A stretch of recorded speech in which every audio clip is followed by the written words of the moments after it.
Okay. ஒரு 2 minutes wait பண்ணா, இப்ப நெறைய ஸ்டூடண்ட்ஸ் ஜாயின் ஆவாங்க இப்பதான் உள்ள. 2 மினிட்ஸ் வெயிட் பண்ணிட்டு let us start the session. Okay? Fine. So இது எல்லாமே ரீசெண்டா நம்ம அகாடமில நடந்த சில டெஸ்டோட கொஸ்டின்ஸ் உங்களுக்கும் நான் ஷேர் பண்றேன். And more over first thing நீங்க ஒண்ணு புரிஞ்சுக்கணும். அப்கமிங் குரூப் 1 எக்ஸாம் பத்தி யாரும் டென்ஷன் ஆக வேண்டாம். Just think it is just like a normal test. Okay? நீங்கெல்லாம் ரொம்ப ஹைப் எடுத்துக்கிறீங்க. ரொம்ப பயங்கரமா அந்த டெஸ்ட்டை பத்தி ரொம்ப திங்க் பண்றீங்க. அதனால ரொம்ப லாஸ்ட் மினிட்ல அதிகமா டென்ஷன்ஸ் எடுத்துக்கிறீங்க. Please don't become panic. Okay? Fine.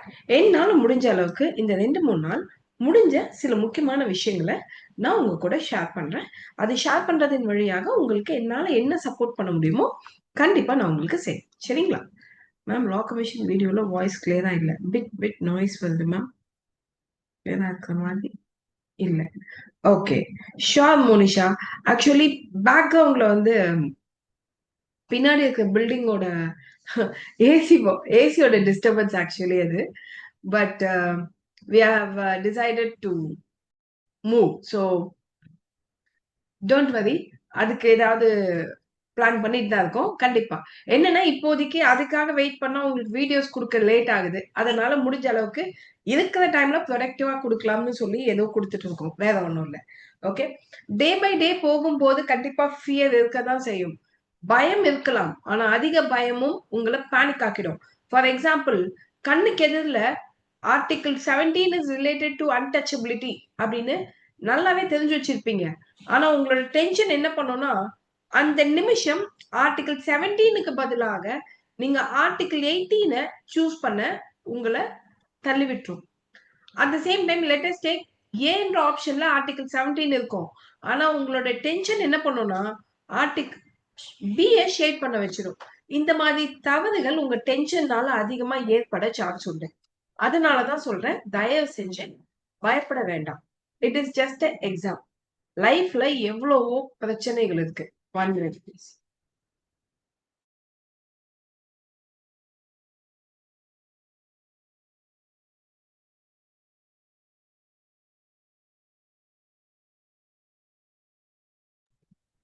லைஃப்ல நம்ம ஃபேஸ் பண்ண வேண்டிய விஷயங்கள் எவ்வளவோ இருக்கு. அதுல இதுவும் ஒரு பங்கு அவ்வளவுதான்.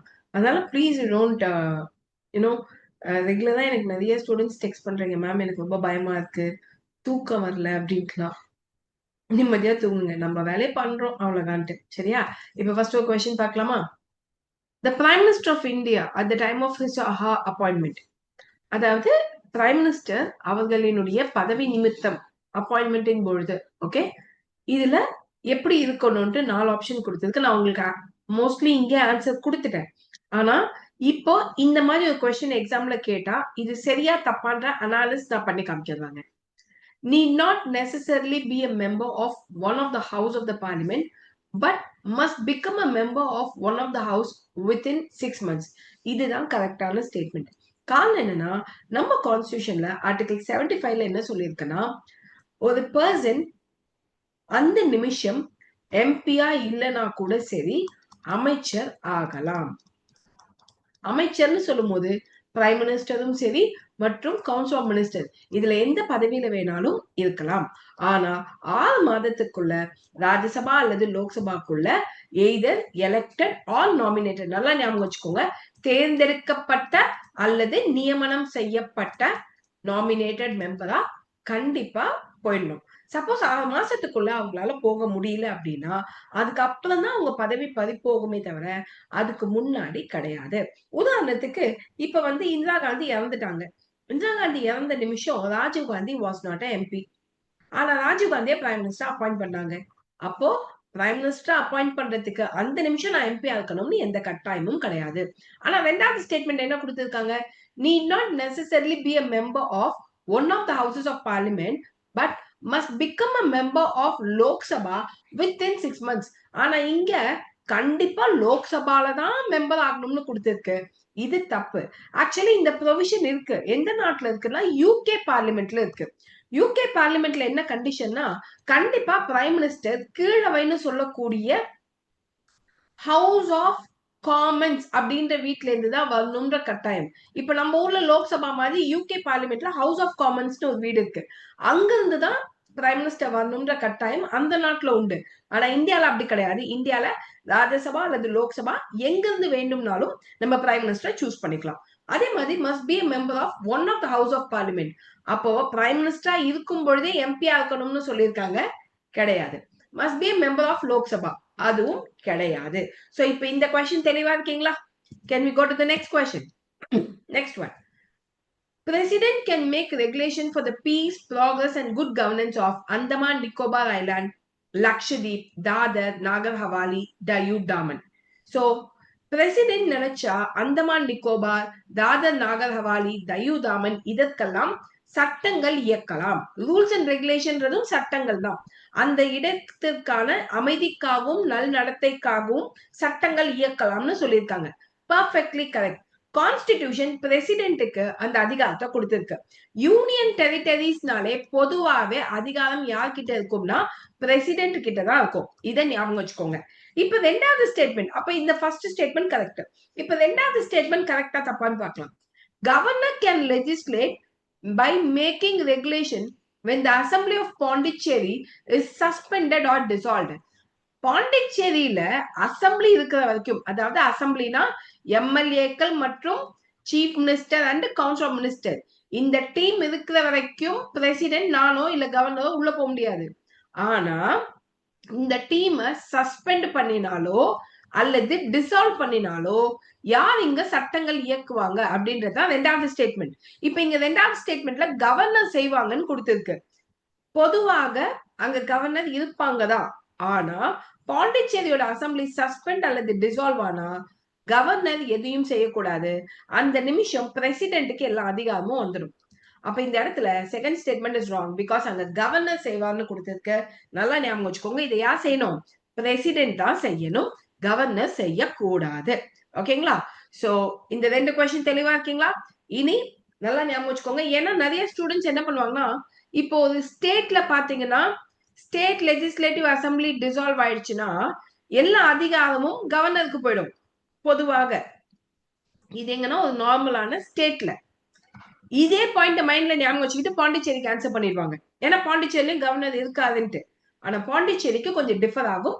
அங்க பிரசிடென்ட் கிட்ட போயிடும், கவர்னருக்கு கிடையாது. கிளியர்? ஃபைன். இப்போ நம்ம அடுத்த ஸ்டேட்மெண்ட் போகலாம். Who appoints the chief minister in Pondicherry, ma'am? President or lieutenant governor? சொல்லுங்க, நீங்களே சொல்லுங்க நக்ஷத்ரா. டெல்லிக்கு பிரசிடென்ட், அத நான் சொல்லிட்டேன். இப்ப பாண்டிச்சேரிக்கு நீங்க சொல்லுங்க. டெல்லி பாண்டிச்சேரி ரெண்டுமே சிமிலர் ப்ரொவிஷன் தான். ஆனா டெல்லிக்கு பிரசிடென்ட், அப்ப பாண்டிச்சேரிக்கு ஷாரா? அதர்ஸ் வேற யாராவது? இப்ப உங்களுக்கு இந்த ஆர்டிகிள் கூட நான் இங்க கொடுத்திருக்கேன் பாருங்க. நான் சொன்னேன் இல்லையா, union territory of Andaman Nicobar, Diu, Dadra, Nagar Haveli, இந்த இடங்கள்ல எல்லாம் பிரசிடென்ட் தான் இந்த வேலையை செய்வாங்கன்றது கான்ஸ்டிடியூஷன்ல சொல்லி இருக்குன்னு இல்லையா? அதற்கான ஆர்டிகிள் ரொம்ப முக்கியம். ஆர்டிகிள் 240. இப்ப நான் உங்களுக்கு இன்னொரு க்ளூ கொடுக்குறேன். ஓகே, இந்த க்ளூ எதுக்காகனா ஆர்டிகிள்ஸை ஞாபகம் வச்சுக்க. இது 240, இதுவும் முக்கியமான ஆர்டிகிளா? இங்க இருந்து இன்னும் 40 கிலோமீட்டர் தள்ளி போனா 280. இந்த ஆர்டிகிள் 240யும் சரி 280யும் சரி ரெண்டுமே பிரசிடென்ட்டுக்கு முக்கியத்துவம் கொடுக்கக்கூடிய ஆர்டிகிள். 240 யூனியன் டெரிட்டரியில பிரசிடென்ட்டுக்கு முக்கியத்துவம் கொடுக்குது. 280 பணம் சம்பந்தப்பட்ட விஷயத்துல பிரசிடென்ட்டுக்கு முக்கியத்துவம் கொடுக்குது. President will appoint a finance commission, Article 280. President will make rules and regulations for Union Territory, that is Andaman Nicobar, Lakshadweep, etc. is 240. புரிஞ்சுதா? 240, 280 இவ்வளவுதான் வித்தியாசம். கிளியர்?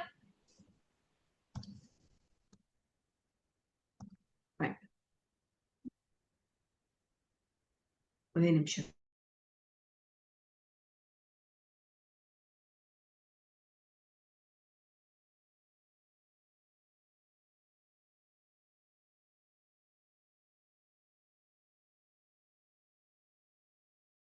நெக்ஸ்ட்,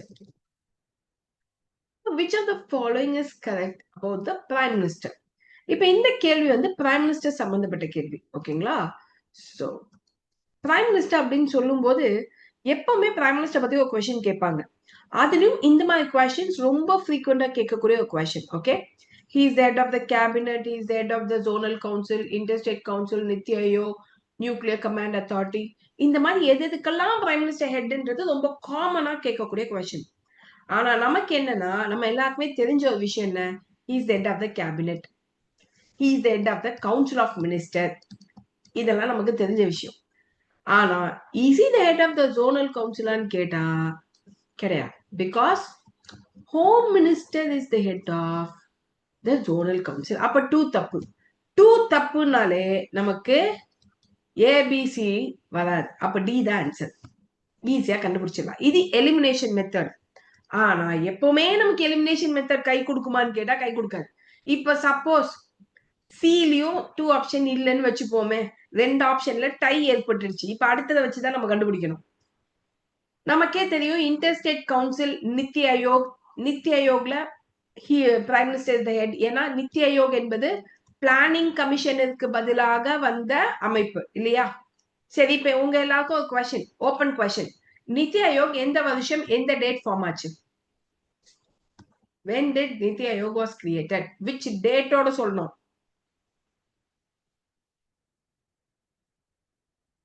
பரவாயில்ல. டிஎன்பிஎஸ்சில இந்த டேட்டு வருஷம் இதை கேட்டு டார்ச்சர் பண்ணுவானுங்க. அதனால மேக்சிமம் இந்த மாதிரி விஷயங்களை பார்த்து வச்சுக்கோங்க. பிளானிங் கமிஷன் நமக்கே தெரியும் 1950. இவன் பிரச்சனையே இல்லாதவன். ஆனா இவன் மட்டும் தான் பிரச்சனை. சரியா? ஃபைன். இப்போ நமக்கெல்லாம் தெரியாத இன்னொரு விஷயம் என்ன தெரியுங்களா? இந்த நியூக்ளியர் கமாண்ட் அத்தாரிட்டி. இப்போ இங்க உங்களுக்கு ஈஸியா ஆப்ஷன் மேட்ச் ஆகவே நீங்க போட்டுட்டீங்க. சப்போஸ் மேட்ச் ஆகலன்னு வச்சுக்கோங்க, இந்த நியூக்ளியர் கமாண்ட் அத்தாரிட்டியை வச்சுதான் நீங்க ஆன்சரை கண்டுபிடிக்கிற மாதிரி ஏற்பட்டிருக்கும். நியூக்ளியர் கமாண்ட் அத்தாரிட்டி, இந்த அத்தாரிட்டியில தான், இந்த அத்தாரிட்டியோட ஹெட்டும் நம்ம பிரைம் மினிஸ்டர் தான். ஓகே, இது ஒரு புது இன்ஃபர்மேஷன், நோட் பண்ணி வச்சுக்கோங்க. நியூக்ளியர் கமாண்ட் அத்தாரிட்டியோட ஹெட்டும் நம்ம பிரைம் மினிஸ்டர். சரிங்களா? மெனி ஸ்டூடெண்ட்ஸ், இன்னைக்கு லா கமிஷன் பத்தி ஒரு இன்ஃபோ, ஒரு கொஸ்டின் நான் உங்களுக்கு யூடியூப்ல ஒரு சின்ன வீடியோவா போட்டிருக்கேன். கண்டினியூஸ் வீடியோவா போடாம குட்டி குட்டியா 1 or 2 minutes வீடியோவா சின்ன வீடியோஸா போட்டுட்டு இருக்கேன். மிஸ் பண்ணாம அதெல்லாம் பாத்துக்கோங்க. Okay, fine. So zonal council, as I said before, union home minister is the head, not the prime minister.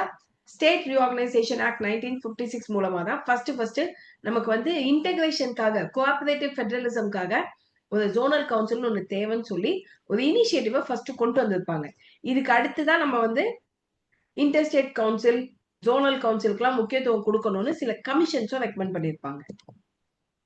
Next one, which of the following is not a function of the judiciary? ஜுடிஷியரியினுடைய வேலை எது கிடையாதுன்னு கேட்டிருக்காங்க. இதெல்லாம் ஈஸியான question. லா making என்பது அப்ரப்டா பார்லிமெண்டோட வேலை மட்டும்தான் அப்படின்றது நமக்கே தெரிஞ்சது. ஆனா லாவை இன்டர்பிரேட் பண்றது, பிரச்சனை வந்தா தீர்க்கிறது, ஃபண்டமெண்டல் ரைட்ஸை பாதுகாக்கிறது, இது எல்லாமே ஜுடிஷியரியினுடைய வேலை தான். ஓகேங்களா? இதை தவிர்த்து ஜுடிஷியரியோட வேலை அப்படின்னா வேற எதை சொல்லலாம் சொல்லுங்க? இதை தவிர்த்து வேற எதெல்லாம் ஜுடிஷியரியோட வேலை? ஜுடிஷியரிக்கு ஒரிஜினல் ஜூரிஸ்டிக்ஷன் ஒண்ணு இருக்கு. சரிங்களா? Original jurisdiction. இந்த ஒரிஜினல் ஜூரிஸ்டிக்ஷன்றது ஆர்டிகல் 131ல இருக்கு. இது என்னன்னா, சென்டருக்கும் ஸ்டேட்டுக்கும் பிரச்சனைனா நேரடியாக நீங்க சுப்ரீம் கோர்ட்ல போய் கேஸ் போடலாம். இது எல்லாமே ஜுடிஷியரியோட one of a task. Okay, exactly. We call them as federal disputes. இது வந்து ப்ரொஃபஷனல் வேர்ட். ஆனா பொதுவா என்னன்னா, சென்டருக்கும் ஸ்டேட்டுக்கும் பிரச்சனை, 2 ஸ்டேட்டுக்கு இடையே பிரச்சனை, centre versus 2 or more states, அவ்வளவுதான் விஷயம். இதே நமக்கு எங்க செக்மெட் வைப்பா தெரியுமா? when there is a river dispute between 2 states. இதையும் ஆப்ஷன்ல கொடுத்து வச்சிருப்பான். 2 ஸ்டேட்டுக்கு இடையே தண்ணி பிரச்சனை இருந்தா நம்ம கொண்டு போக முடியுமா அப்படின்னு கேட்பான். நம்ம என்ன பண்ணுவோம்?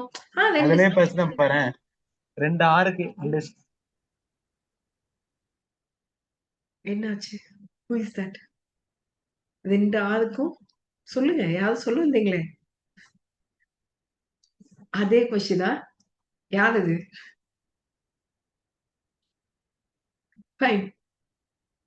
சோ இதுக்கு நான் உங்களுக்கு சில டைம் ஷார்ட் கட்ஸ் கூட சொல்லி கொடுத்திருக்கேன். ஞாபகம் இருக்கா? 2, 6. சோ 6னா 6 ஞாபகம் இருக்கா? So 2 6. So article 262 it says that tribunal அமைக்கணும். சோ நம்ம சுப்ரீம் கோர்ட்டுக்கு கொண்டு போக கூடாது. ட்ரிபியூனல் அமைச்சுதான் 2 ஸ்டேட்டுக்கு இடையே தண்ணி பிரச்சனைனா ட்ரிபியூனல் அமைச்சுதான் தீர்த்துக்கணும் அப்படின்றத ஆர்டிகிள் 262ல சொல்லியிருக்கு. இதற்கான ஷார்ட்கட் இஸ் 2 ஸ்டேட்டுக்கு இடையே ஆறு ஓடுது, அதுதான் ஷார்ட்கட். Clear with it? இதெல்லாம் ரொம்ப ஃப்ரீக்வெண்டா கேட்கக்கூடிய ஒரு சில கொஸ்டின்ஸ். ஓகே, ஏன்னா முன்னாடி எல்லாம் நமக்கு டிஎன்பிஎஸ்சி குரூப் 1 வந்து எவ்வளவு கொஸ்டின்ஸ் பாலிட்டியில கேட்பாங்கன்னு தெரியாது. அதனால நம்ம கொஞ்சம் ஓகே அப்படி போலாம். ஆனா இப்ப வந்து சாலிடா 40 கொஸ்டின்ஸ் கேட்க போறான்னும் போது சில விஷயத்துக்கு நம்ம வெயிட்டேஜ் கொடுத்தே ஆகணும். எஸ்பெஷலி ஜுடிஷியரி, பார்லிமெண்ட், இதுல எல்லாம் கண்டிப்பா நாக் அவுட் பண்ணியே ஆகணும். புரிஞ்சுதுங்களா? Next one. So, in India, the same person can be appointed as governor for 2 or more states at the same time as per the 7th Constitutional Amendment Act 1956. ஒரே நபர் 2 அல்லது 2க்கு மேற்பட்ட மாநிலங்களுக்கு ஆளுநராக இருக்கலாம்னு 7வது அமெண்ட்மெண்ட்ல தான் கொண்டு வந்தாங்கன்னு இங்க சொல்லுது. அந்த ஸ்டேட்மெண்ட் சரியா தப்பான்னு கேட்டா பர்ஃபெக்ட்லி கரெக்ட் ஸ்டேட்மெண்ட் தான். The judge of a high court of the state in India are appointed by the governor of the state just as the judge of the Supreme Court are appointed by the president. So இந்த statement கரெக்டான்னு கேட்டா நமக்கே தெரியும். Both the Supreme Court and the High Court judge are appointed by the President of India. So இத கண்ணை மூடிட்டு போட்டலாம், இது தப்புன்ட்டு. அப்ப A is the answer. ஓகேங்களா? அதே மாதிரி இவங்க 2 பேரையும் ரிமூவ் பண்றது யாரு? Who will remove? Both are removed by the Parliament by Judicial Enquiry Act மூலமா தான் விசாரித்து ரிமூவ் செய்ய வேண்டும். ஓகேங்களா? சோ இது ரொம்ப முக்கியமான சில ஸ்டேட்மெண்ட். சரி, யாராவது எனக்கு ஒரு விஷயம் சொல்லுங்க. ஜுடிஷியல் என்கொயரி ஆக்ட் எந்த வருஷம்? At the same time judges removal, supreme court ஜட்ஜோட ரிமூவல் பத்தி எந்த ஆர்டிகிள்ல சொல்லியிருக்கு? சாரி, ரிமூவலினுடைய ஆர்டிகிள் என்ன?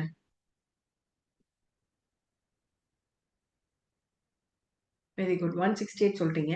எந்த ஆர்டிகிள்? 168ல 1968ல ப்ராசஸ் பத்தி சொல்லியிருக்கு. எந்த ஆர்டிகிள்? 124 அப்பாயின்மெண்ட் இல்லையா Venkatesan? Is it not about the appointment?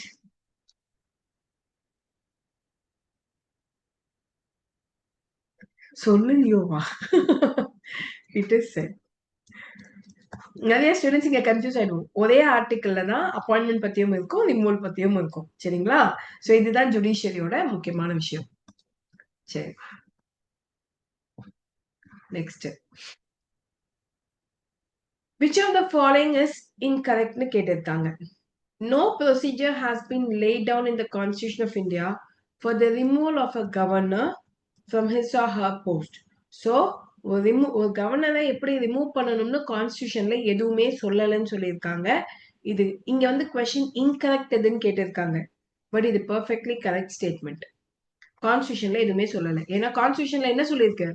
Pleasure of resident என்ற வார்த்தை தான் இருக்கு. No criminal procedure shall be initiated against the governor of a state or any court during his term of office. இது on வரணும். Okay, இதுவுமே actually பாத்தீங்கன்னா correct தான். அதனால the answer for this is neither 1 nor 2 is the answer. Okay, so இதுல ரெண்டு ஸ்டேட்மெண்ட்மே கரெக்டான statement. இது வரைக்கும் நான் சொல்லி கொடுத்ததுல ஏதாவது டவுட்ஸ் இருக்கா? இது எல்லாமே ஆக்சுவலி பாத்தீங்கன்னா இந்த வாட்டி டார்கெட் G1 அப்படின்ற பேட்ச் நாங்க நடத்தினோம்.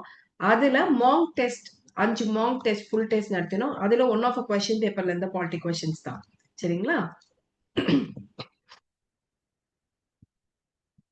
Next one. Consider the following statement. Supreme Court of India can sit only in Delhi. அப்ப என்ன அர்த்தம்? சுப்ரீம் கோர்ட் ஆஃப் இந்தியா டெல்லியில மட்டும்தான் இருப்பிடம் வைத்துக் கொள்ள முடியும்னு சொல்லியிருக்காங்க. இது தப்பு. ஏன்னா சீஃப் ஜஸ்டிஸ் நினைச்சா எங்க வேணாலும் அந்த இடத்த மாத்தலாம்னு கான்ஸ்டியூஷன்ல இருக்கு. The Supreme Court of India can sit in place other than Delhi, which the Chief Justice of India may appoint with the approval of the President. இது correct. Next one. The Parliament may make provision for conferring supplementary power upon the Supreme Court. Exactly. Supreme Court ஓட பவர்ஸ விரிவுபடுத்தணும்னா அது பார்லிமெண்டால மட்டும்தான் முடியும். ஓகேங்களா? The jurisdiction படிப்போம். The jurisdiction of the Supreme Court can be extended by the Parliament. For example இப்ப நம்ம படிச்சோம் இல்லையா, தண்ணி சம்பந்தப்பட்ட பிரச்சனை சுப்ரீம் கோர்ட்டுக்கு கொண்டு போக முடியாது. ஆனா நாளைக்கே பார்லிமெண்ட் நினைச்சா ஒரு சட்டம் இயற்றி அந்த அதிகாரத்தை கூட சுப்ரீம் கோர்ட்டுக்கு கொடுக்கலாம். So 2 and 3 is the correct answer. Okay. Which of the following category of disputes is excluded from the original jurisdiction of the Supreme Court? இப்பதான் நம்ம பார்த்தோம் இல்லையா?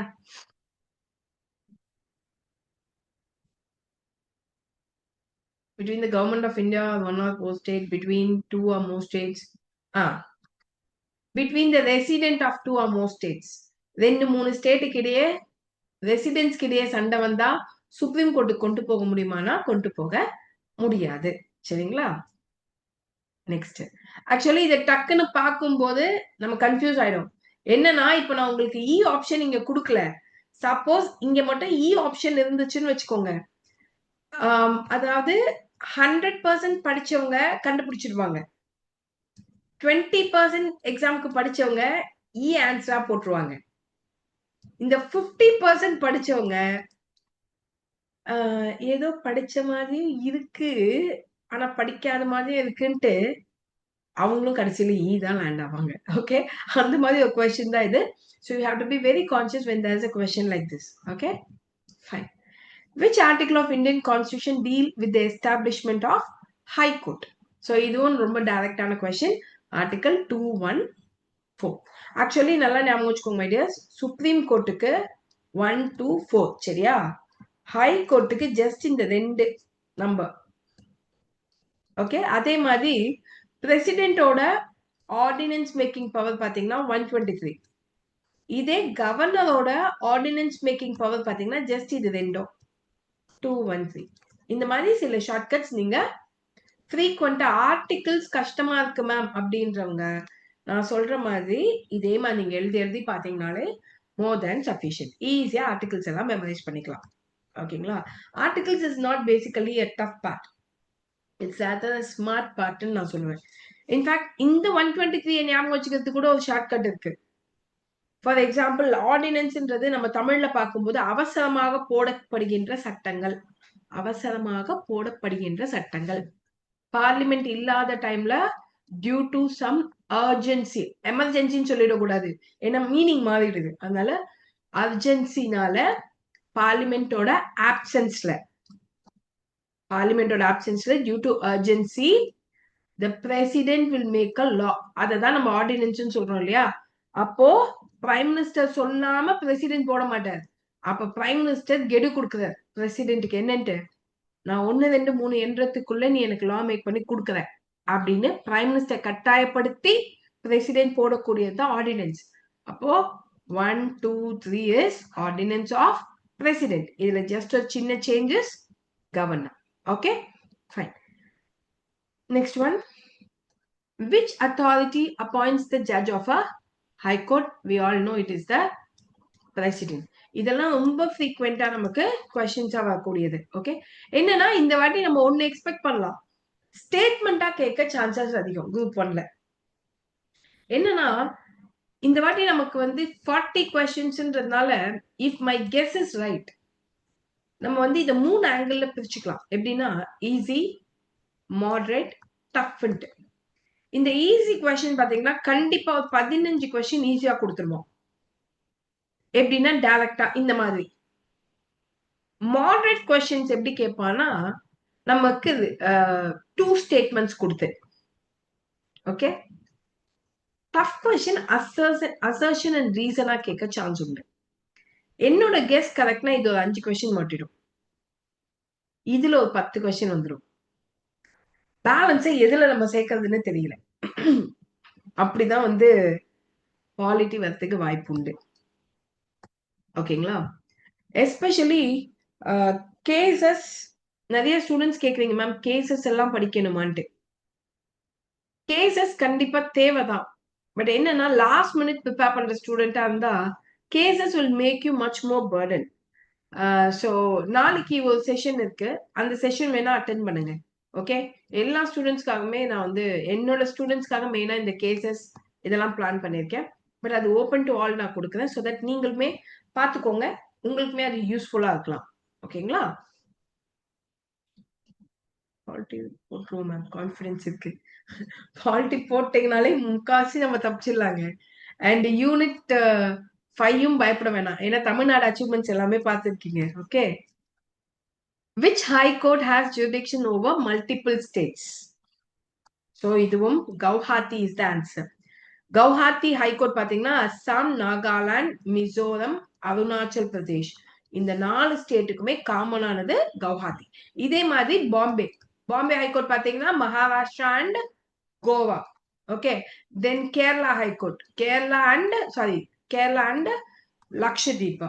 தென் நம்மளோட Madras high court is for Tamil Nadu and Pondicherry. Okay. Next one. Who appoints the judge of the subordinate court? இதுவும் டைரக்டான question தான். It is the governor of the state. ஆனா இதுல நீங்க ஞாபகம் வச்சுக்க வேண்டியது இந்த ஆர்டிகிள்.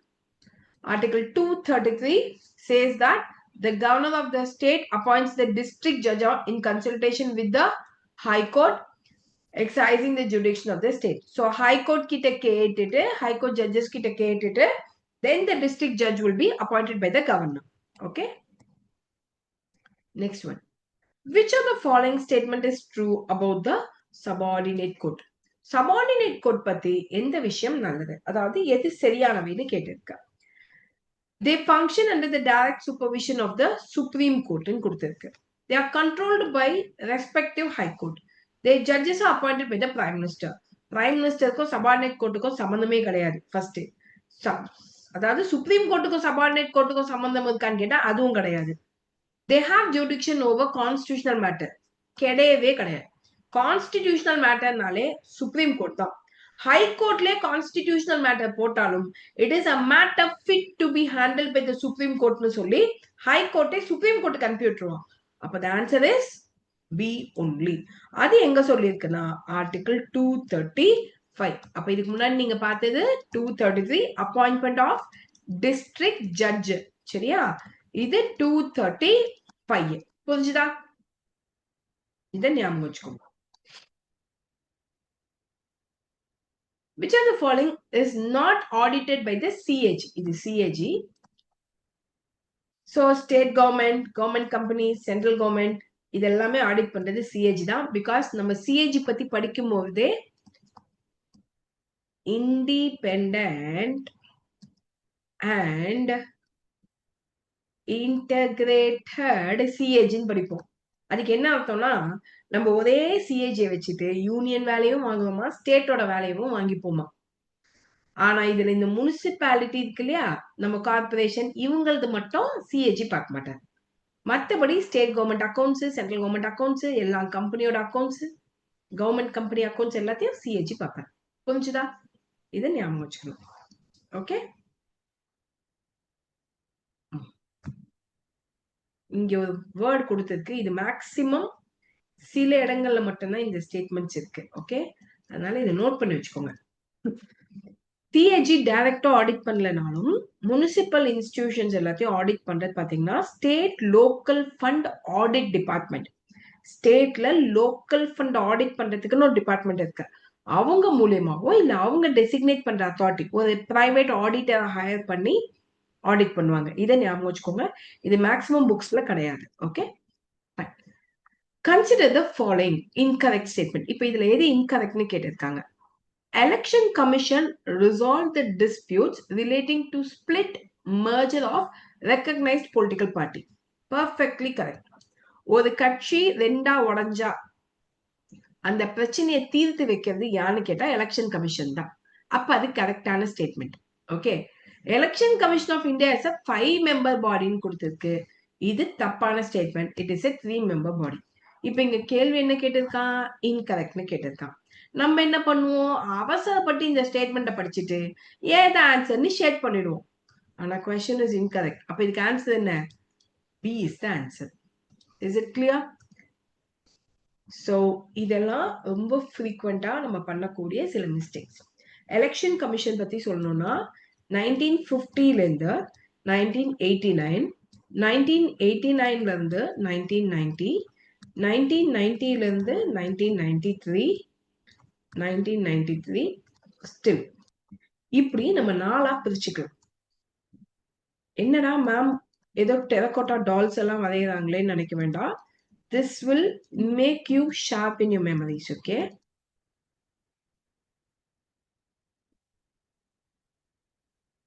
நமக்கு இனிஷியலா ஒரு எலெக்ஷன் கமிஷனர் தான். ஆனா 89ல ஓட்டிங் ஏஜ கம்மி பண்ணிருப்பாங்க. இந்த ஓட்டிங் ஏஜ கம்மி பண்ண காரணத்தினால ஒரு ஆள் வேலை செய்ய முடியாத காரணத்தினால 2 பேரை அடிஷனலா சேர்த்துப்பாங்க. இந்த வருஷம் தான் இது மல்டி மெம்பர் பாடியா மாறிச்சு. அகைன் 1990ல சிங்கிள் மெம்பர் பாடியா மாறிடும். அகைன் 1993ல இருந்து இப்ப வரைக்கும் அது மல்டி மெம்பர் பாடியா வச்சிருக்கோம். புரிஞ்சுதா? இந்த ஆர்டரை ஞாபகம் வச்சுக்கோங்க. To whom does the National Commission for SC submit its annual report? யாரிடம் ஷெட்யூல்டு கேஸ்டோட ஆடிட் ரிப்போர்ட் சப்மிட் பண்ணுவாங்கன்னு கொடுத்திருக்காங்க. Ma'am, mobile court comes under subordinate court or district court. அது ஒரு வகையான சபார்டினேட் கோட்ஸ்ல தான் சேர்த்துக்க முடியும்.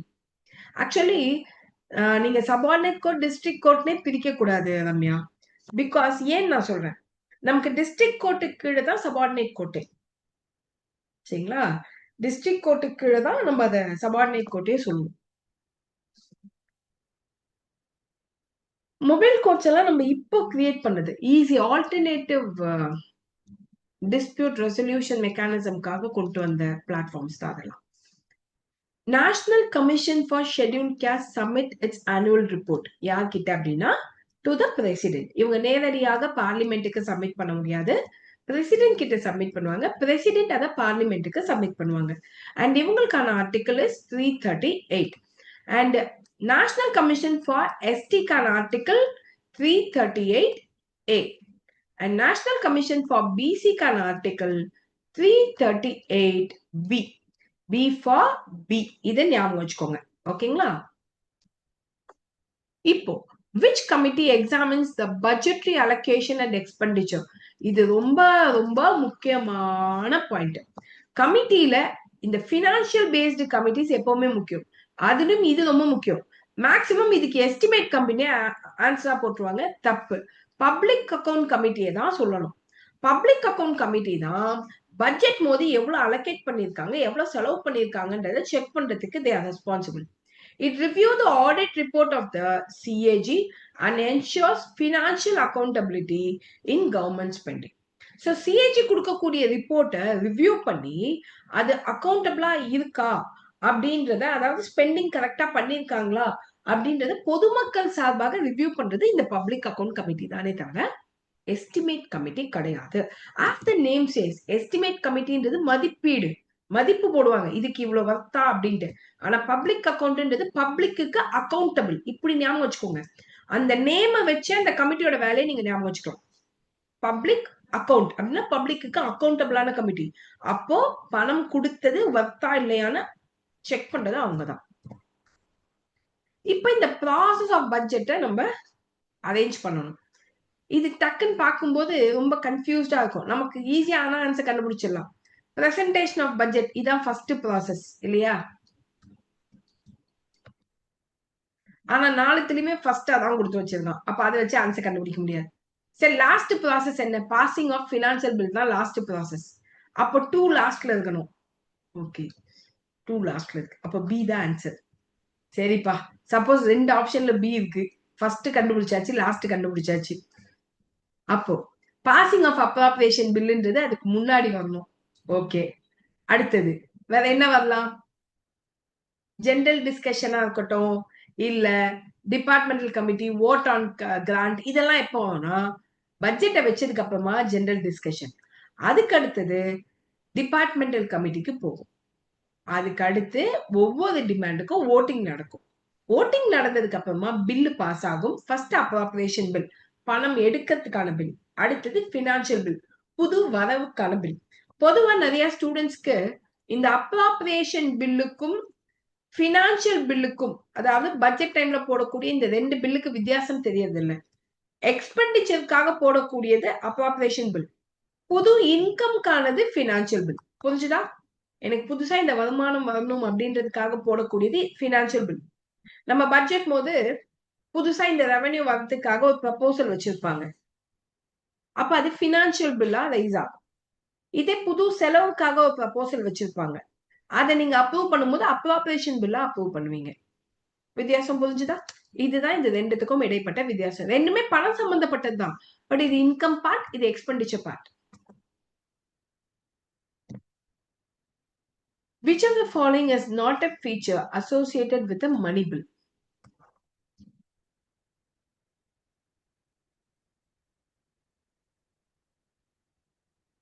Ma'am, I had a doubt with the financial bill, ma'am. Like tax, finally you solved it. Okay. இப்ப புரிஞ்சது இல்லைங்களா ஹஸ்னா? Fine. சரி, இப்ப இந்த பாயிண்ட் வந்து money bill can be introduced only in Rajya Sabha. Money bill has to be passed by both the houses. Money bill has to be signed by the president and no veto power. Money bill can be returned by Rajya Sabha within 14 days. Money bill related to municipal tax need prior permission of president. இப்ப இதுல எது சரியானவை? Ma'am finance bill அப்புறம் appropriation bill இல்லையா? No no no no. First பணம் எடுக்கிறது பத்தி தான் அப்ராப்ரியேஷன் பில், அதுக்கப்புறம் தான் ஃபினான்சியல் பில். நித்ய பிரியா. ஓகே, சரி. இப்போ இதுல எது கரெக்ட்னு பாத்தீங்கன்னா, மணி பில்ல ராஜ்யசபால இன்ட்ரடியூஸ் பண்ணவே முடியாது. அது லோக்சபால தான் இன்ட்ரடியூஸ் பண்ணும். So first statement out. Money bill can be passed by both the houses அப்படின்றது ஓகே. நம்ம அதை ஒரு கொஸ்டின் மார்க்கா வச்சுப்போம். சரியா? ஃபைன். அடுத்த பாயிண்ட் பார்க்கலாம். Money bill has to be signed by the president and no veto power. இது perfectly correct. Money bill can be written by Rajya Sabha within 14 days. அதுவும் perfectly correct. Money bill related to municipal tax need prior recommendation of president. Perfectly wrong. Because municipal டாக்ஸுக்காக கொண்டு வந்து மணி bill கிடையாது. அதை president கிட்ட எல்லாம் permission கேட்கவே தேவையும் கிடையாது. அப்ப கண்டிப்பா நமக்கு ஃபர்ஸ்ட் அண்ட் ஃபிஃப்த் தப்புன்னு தெரிஞ்சிருச்சுன்னா, அப்ப அதை வச்சு மேட்ச் பண்ணும்போது நமக்கு சி மட்டும் தான் மேட்ச் ஆக சான்ஸ் இருக்கு. அப்ப ரெண்டாவது ஸ்டேட்மெண்ட்டும் தப்பு தான். மணி பில் கண்டிப்பா 2 வீட்லயும் பாஸ் ஆகணுமான்னு கேட்டா கிடையாது. ராஜ்யசபா ஒத்துக்கவே இல்லைனாலும் Lok Sabha can pass it to the president.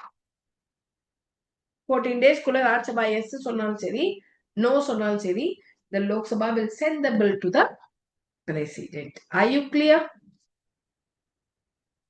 Next one. அதுக்கான எக்ஸ்பிளனேஷன் தான் இது. மணி பில் சம்பந்தப்பட்ட ப்ரொவிஷன் இஸ் ஆர்டிகல் 110.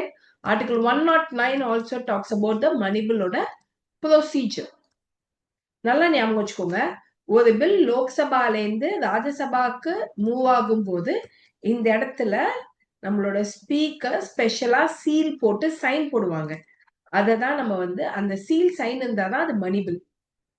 புரிஞ்சுதுங்களா? இது முக்கியமான பாயிண்ட். அதை ஞாபகம் வச்சுக்கோங்க. இது எதுல இருக்குன்னா 109ல. Okay, next the last question. Starred question எது வந்து incorrectly matchedன்னு கேட்டிருக்கோம். Starred question, oral answer and hence supplementary question can follow. பொதுவாக கேள்வி நேரங்கள்னு சொல்றோம் இல்லையா, கொஸ்டின் அவர். ஸோ பார்லிமெண்ட்ல லோக்சபால 11 to 12 PM நமக்கு கொஸ்டின் அவர் நடக்கும். இந்த கொஸ்டின் அவர் போது ஃபர்ஸ்ட் ஸ்டார்ட் கொஸ்டின் நடக்கும். அதுல ஓரல் ஆன்சர் சொல்லுவாங்க மினிஸ்டர். ஸோ கொஸ்டின் அவர்ல ஒரு எம்பி மினிஸ்டர் கேள்வி கேட்பாங்க. அப்படி கேள்வி கேட்கும் போது மினிஸ்டர் பதில் சொல்லணும். அப்படி பதில் சொல்லும் பொழுது ஓரல் ஆன்சர் கொடுக்கலாம். அடுத்த கேள்வி மினிஸ்டர் கேட்கலாம். அதுதான் துணை கேள்வி, சப்ளிமெண்டரி கொஸ்டின்.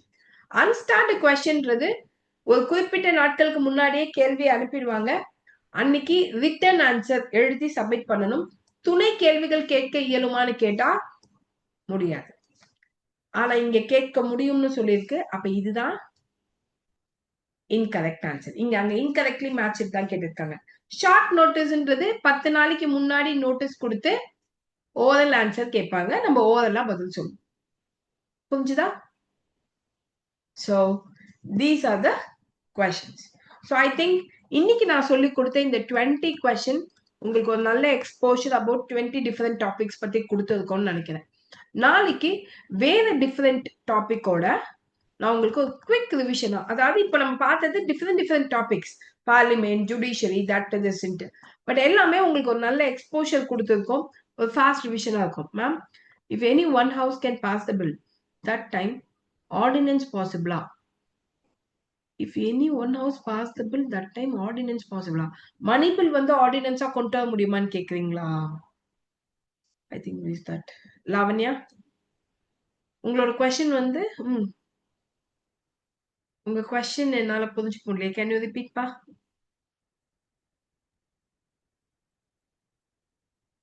ரெண்டு ஹவுஸ்ல ஏதாவது ஒரு ஹவுஸ் இல்லைன்னா மணி பில், ஐ மீன் ஆர்டினன்ஸ் கொண்டு வர முடியுமான்னு கேக்குறீங்களா?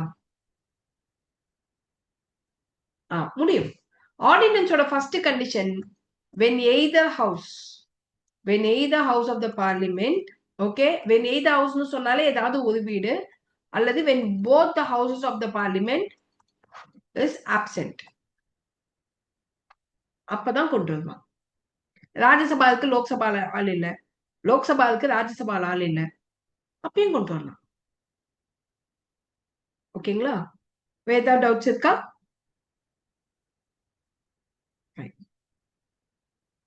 ஸோ நாளைக்கு உங்களுக்கு வேற ஒரு டாபிக்கோட நான் மீட் பண்றேன். ஸோ தொடர்ந்து இந்த ஒரு 3 days அன்டில் சாட்டர்டே என்னால முடிஞ்ச அளவுக்கு என்ன சப்போர்ட் பண்ண முடியுமோ கண்டிப்பா நான் சப்போர்ட் பண்றேன். மிஸ் பண்ணாம செஷன் அட்டென்ட் பண்ணுங்க. யூடியூப்லயும் சில கண்டென்ட் போட்டுட்டு இருக்கேன், அதையுமே பார்த்துக்கோங்க. சரிங்களா? அதாவது அது ஒரு 2 minutes வீடியோஸ் மாதிரி போட்டுட்டு இருக்கேன், அதுவுமே உங்களுக்கு ஹெல்ப்ஃபுல்லா இருக்கும். Okay, thank you, have a great day. Important revision topic கண்டிப்பா சொல்வேன் லாவண்யா. இப்ப நான் எதெல்லாம் உங்களுக்கு டச் பண்ணிருக்கேனோ அதை வச்சு நீங்க கெஸ் பண்ணிருக்கலாம் இதெல்லாம் நான் இம்பார்ட்டன்ட் ப்ரெடிக்ட் பண்ணிருக்கேன்ட்டு. ஸோ மிஸ் பண்ணாம இந்த செஷன்ஸ் அட்டென்ட் பண்ணீங்கனாலே ஆல்மோஸ்ட் இம்பார்ட்டன்ஸை நீங்க கண்டுபிடிச்சிடலாம். ஓகே.